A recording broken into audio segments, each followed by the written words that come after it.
കടപ്പുറത്ത് പോകുമല്ലോ.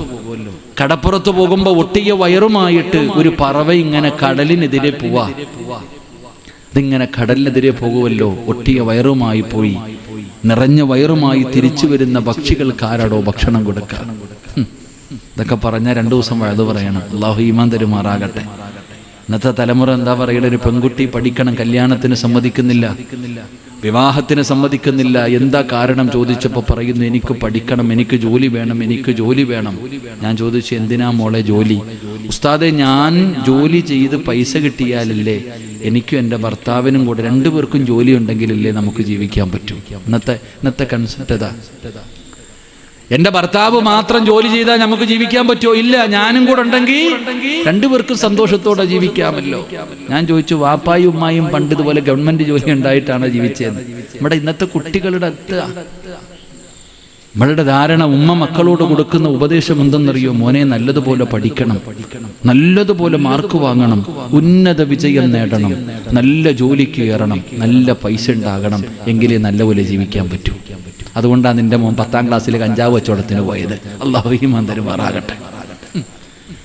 10ാം ക്ലാസ്സിലും +1 പഠിക്കുന്ന മകന് കഞ്ചാവ് കച്ചവടത്തിന് പോയത് എന്തുകൊണ്ടാ? നിന്റെ ആർത്തി. നീയല്ലേ പറഞ്ഞ പണം ഉണ്ടെങ്കിലേ ജീവിക്കാൻ പറ്റൂന്ന്. അതുകൊണ്ട് ആ പണം കിട്ടിയപ്പോൾ നിന്നെ പുറത്തു അവൻ അകത്തുവായത്. ഉമ്മ പുറത്താക്കിയപ്പോ മയ പുറത്താക്കിയിട്ട് മക്കൾ ജീവിക്കുന്നു. അല്ലാഹു ഈമാൻ നൽകുമാറാകട്ടെ. ഏറ്റവും കൂടുതൽ കഞ്ചാവ് അടിക്കണം, കഞ്ചാവും മയക്കുമരുന്നൊക്കെ വല്ലാതെ. തിരുവനന്തപുരത്ത് ഒരുത്തൻ തൻ്റെ അച്ഛനെയും അമ്മയെയും വെട്ടിക്കൊന്നു. 32 വട്ടം കണ്ട വെട്ടിയെ. തൻ്റെ അമ്മയെ വെട്ടിക്കൊണ്ടിരിക്കുമ്പോൾ അടുത്ത റൂമിൽ കിടന്ന് ആക്സിഡന്റ് പറ്റി കിടക്കുന്ന അച്ഛൻ കിടന്ന് വിളിച്ചത്, അച്ഛനെയും പോയി വെട്ടി.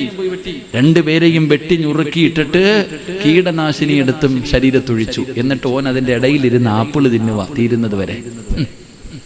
2 പേരും തീരുന്നത് വരെ. അല്ലാഹു നമ്മുടെ മക്കളെ നന്നാക്കി തരുമാറാകട്ടെ. ഉറക്കെ പറഞ്ഞു, അല്ലാഹു നന്നാക്കി തരുമാറാകട്ടെ. പണ്ടായിരുന്നു വാപ്പ പേവെള്ളം അടിച്ചിട്ട് വരുമ്പോൾ വാമണപ്പിച്ച് വെക്കുമ്പോൾ തുറക്കുന്ന കള്ളു പിടിച്ചില്ലടാ. ഇപ്പൊ ഒന്നുമില്ല, ഇപ്പൊ പൊടിയാ, വലിച്ചിട്ട് കയറി വരുന്ന ഒന്നും അറിയില്ല. ഇപ്പൊ ചെറിയ ചെറിയ സാധനങ്ങൾ അവിടെ ഇവിടെ ഒക്കെ കയറ്റി വെച്ച് കഴിഞ്ഞിട്ട് ഇങ്ങനെ കറങ്ങി വരും. ദിക്റിന് വരുന്ന പോലെ അല്ല, ഇങ്ങനെ വന്ന് കയറി അവിടെ കിടക്കും. അവന് ദുനിയാവുമായിട്ട് യാതൊരു ബന്ധവും ഇല്ല. അല്ലാഹു കാക്കുമാറാകട്ടെ. നിനക്ക് നോക്കാൻ സമയമില്ലല്ലോ. അവൻ എപ്പോഴെങ്കിലും വരും, റൂം തുറക്കും, കയറി കിടക്കും, തിന്നോന്ന് ചോദിക്കത്തില്ല. താക്കോൽ ഉമ്മ അവൻ്റെ എന്നെ കൊടുത്തിരിക്കുക, 12 മണിക്ക് തുറന്നു കയറാൻ.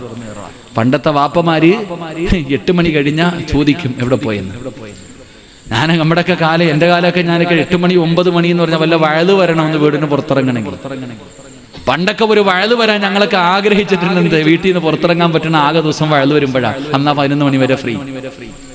പിന്നെ 9 മണി കഴിഞ്ഞ ഇശാ നിസ്കാരം കഴിഞ്ഞ 8:30 കഴിഞ്ഞ ചോദിക്കും എവിടെ പോയി, എൻ്റെ മോൻ എവിടെ പോയി? പേടിയാ വീടിനകത്ത് കയറി ഞാനും നിങ്ങളും. ഇന്ന് 12 മണിയായപ്പോ ഉമ്മ താക്കോല് കൊടുത്തിരിക്കുന്നു, മിണ്ടാതെ തുറന്നു കയറിക്കും, എന്നെ വിളിക്കല്ലേ. അവൻ കഞ്ചാവ് അടിച്ചിട്ട് വന്ന് കിടന്നുറങ്ങും, രാവിലെ പോകും. ഇതന്നെ. എന്നിട്ട് പറയുന്നു, ഉസ്താദെ അവൻ എന്നെ തല്ലുന്നു. ഉസ്താദ്, നിന്നെ തല്ലിയാ പോരാ. അല്ലാഹു ഈമാൻ തരുമാറാകട്ടെ. അല്ലാഹു നമ്മുടെ മക്കളെ നന്നാക്കി തരുമാറാകട്ടെ. ഇതൊന്നും പറഞ്ഞു കഴിഞ്ഞാൽ ഉസ്താദന്മാർക്ക് പോകാൻ പറ്റൂല. അതാ വിഷയം. പറഞ്ഞു കഴിഞ്ഞാൽ ഉസ്താദന്മാർക്ക് ചില കാര്യങ്ങൾ പറഞ്ഞാൽ പെട്ടിയെടുത്ത് വെച്ചിട്ട് വേണം പറയാൻ. പള്ളിയിലെ ഖത്തീബ് അല്ലാഹു കാക്കുമാറാകട്ടെ. ഒരുത്തൻ്റെ മയ്യത്ത് ചില ആൾക്കാർ മരിച്ചാൽ കുളിപ്പിക്കാൻ പാടുണ്ടോ? ചിലർ മരിച്ചാൽ കുളിപ്പിക്കാൻ പോലും പാടില്ല, കൊണ്ട് കുഴിച്ചിട്ടേക്കണം. പക്ഷെ അത് പറഞ്ഞു കഴിഞ്ഞാൽ ഉസ്താദ് പെട്ടിയെടുത്ത് വെച്ചിട്ട് വേണം പറയാൻ. അതാണ് ചിലരുടെ അവസ്ഥ. അല്ലാഹു കാക്കുമാറാകട്ടെ. 11:30 നിർത്തിക്കൂടെ? അല്ലാഹു പറയുകയാ, തവക്കൽതു അലല്ലാഹ്. പറ മക്കളെ, റബ്ബ് തരൂടാ. ബിസ്മില്ലാഹി തവക്കൽതു അലല്ലാഹ്. അല്ലാഹ് ഒരു വഴി കാണിച്ചു തരും. ഭക്ഷണം എങ്ങനെ അല്ലുണ്ടല്ലോ, പടച്ചൊരു വഴി കാണിച്ചു തരും. ഞാൻ ജനിച്ചപ്പോഴേ പണം ഉള്ളവനല്ലടാ പണക്കാരൻ. ആദ്യം പഠിച്ചു വെച്ചോ പെണ്ണുങ്ങളൊക്കെ. പണമുള്ളവനല്ല പണക്കാരൻ. അല്ലാഹു പറയുക, ആരാ പണക്കാരൻ എന്നറിയോ? ലോകത്തിലെ ഏറ്റവും വലിയ സമ്പത്തുള്ളവനല്ല സമ്പാദ്യം പണക്കാരൻ. ലോകത്തിലെ ഏറ്റവും വലിയ പണക്കാരൻ ആരാ?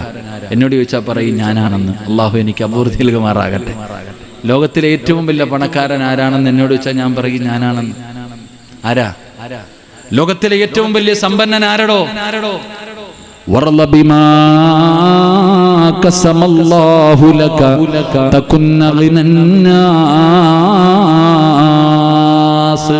ലോകത്തിലെ ഏറ്റവും വലിയ സമ്പന്നൻ അല്ലാഹു കൊടുത്തത് കൊണ്ട് തൃപ്തിപ്പെടാൻ ഒരു മനസ്സ് നിനക്കുണ്ടോ?